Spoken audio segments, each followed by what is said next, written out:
आज के इस वीडियो लेक्चर में हम लोग कवर अप करने जा रहे हैं टेम्पलेट इंजन, जिसके अंदर हम ये देखने वाले हैं कि EJS कैसे काम करता है। तो EJS जो हमारा है वो बेसिकली कहलाता है एम्बेडिंग जावास्क्रिप्ट। एक बार देख लेते हैं। सो हम जाएंगे EJS npm करके और यहाँ पे इसकी वेबसाइट ओपन करके देखेंगे। नाउ EJS को अगर आप इंस्टॉल करना चाहते हैं अपने लैपटॉप में तो आप डालेंगे npm इंस्टॉल EJS। तो एक बार इसको इंस्टॉल कर लेते हैं, npm इंस्टॉल EJS। आप ऐसा लिखें और एंटर प्रेस करें। ऑलरेडी मैं इंस्टॉल करके रख रखा हूं। अब EJS एक्चुअली करता क्या है? एम्बेडेड जावास्क्रिप्ट यूज होता है हमारी वेबसाइट्स में डायनेमिक राउटिंग या फिर डायनेमिक पेजेस बनाने के लिए, डायनेमिक HTML पेजेस बनाने के लिए। सो बेसिकली इसको कैसे यूज करेंगे? यहाँ पे कुछ सिंटेक्सेस होते हैं, जैसे कंट्रोल फ्लो के लिए आप ये यूज कर सकते हैं, एस्केप आउटपुट प्रिंट करने के लिए आप ऐसा सिंटेक्स यूज कर सकते हैं, रो HTML प्रिंट करने के लिए आप ऐसा सिंटेक्स यूज कर सकते हैं, वाइट स्पेसेस के लिए आप कुछ ऐसा सिंटेक्स यूज कर लेंगे। सो बेसिकली इस तरह के सिंटेक्सेस हम यूज करते हैं हमारे यहाँ पे जावास्क्रिप्ट या नोड.js के अंदर डायनेमिक URL जनरेट या फिर डायनेमिक वेब पेज जनरेट करवाने के लिए।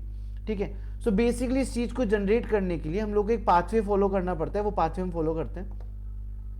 सो हम आएंगे हमारे विजुअल कोड स्टूडियो पे। अब यहाँ पे आके सबसे पहले हम लोग यहाँ पे आएंगे और हमें नोड.js को बताना पड़ेगा कि हम लोग यहाँ पे एक डायनेमिक इंजन सेट कर रहे हैं, व्यू इंजन सेट कर रहे हैं, जिसका नाम है EJS। तो हम यहाँ लिखेंगे app.set ब्रैकेट लगाएंगे एंड यहाँ लिखेंगे व्यू। एग्जैक्टली आपको व्यू ही लिखना है और इसके आगे लिखना है इंजन, और इस व्यू इंजन का नाम आपको डालना है EJS, वो भी सिंगल क्वोट्स में EJS। आपने व्यू इंजन सेट कर दिया।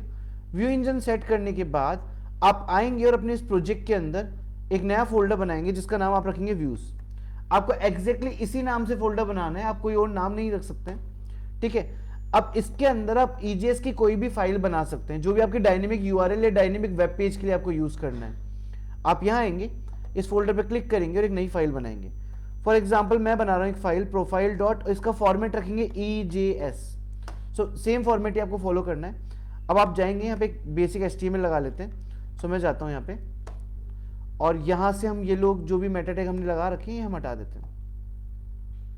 ये मेटा टैग्स हमने हटा दिए। हम बॉडी टैग के अंदर आएंगे और यहाँ पे आके हम एक H1 टैग लगा लेंगे, इसमें लिख लेंगे हेलो यूजर करके। परफेक्ट। ये करने के बाद अब मेरे को इस बेसिकली EJS की फाइल को राउट करना है या फिर एक बोल सकते हैं URL प्रोवाइड करवाना है। तो इस URL को प्रोवाइड करवाने के लिए हम लोग आएंगे हमारे index.js पे और यहाँ पे आके हम एक नया राउट जनरेट करेंगे। वो राउट जनरेट करेंगे कुछ इस तरीके से कि यहाँ पे आके लिखेंगे हम लोग app.get और इसके बाद हम लोग यहाँ पे सिंगल कोट्स लगा लेंगे। जो भी हमको पाथ देना है वो पाथ हम यहाँ पे लिख लेंगे प्रोफाइल। उसके बाद हम जाएंगे और यहाँ पे लगाएंगे कॉमा। कॉमा लगाने के बाद हम एक एरो फंक्शन यहाँ पे बना सकते हैं इस तरीके से। ठीक है। एरो फंक्शन बनाने के बाद बेसिकली हम लोग को इसका पाथ देना है। तो यहाँ पे आएंगे सबसे पहले और मेरे को रिक्वेस्ट एंड रेस्पॉन्स दो चीज लिखनी है, but by the way right now मेरे को भी रिक्वेस्ट यूज नहीं आ रहा है, तो मैं अंडरस्कोर डाल के छोड़ दूंगा और यहाँ पे लिखूंगा रेस्पॉन्स। अब हम यहाँ पे आएंगे और लिखेंगे रेस्पॉन्स डॉट, और पेज को यहाँ पे हमको क्या करना है, रेंडर करना है। तो हम यहाँ पे लिखेंगे रेंडर, देन हम पुट करेंगे ब्रैकेट्स और यहाँ पे लिख देंगे हमारे पेज का नाम, दैट इज प्रोफाइल। एंड एक बार जाके हम नोडमोन सर्वर चालू कर लेते हैं, नोडमोन एंड index.js। अब जब तक ये स्टार्ट होता है हम यहाँ पे हमारी फाइल को भी स्टार्ट कर लेते हैं। यहाँ पे आएंगे और हम डाल देंगे लोकल होस्ट :5000। ठीक है। और यहाँ पे जाके स्लैश लगा के हम रन कर लेंगे प्रोफाइल। सो बेसिकली मेरा प्रोफाइल पेज रन हो रहा है। अब अभी तक मैंने डायनेमिक काम तो कुछ भी नहीं किया। डायनेमिक काम करने के लिए अभी मेरे पास डेटाबेस कनेक्टिविटी नहीं है, ना ही मेरे पास कोई एपीआई है। तो मैं क्या करूंगा, डेटा के लिए मैं यहां पे जाके एक बेसिक ऑब्जेक्ट बना लूंगा।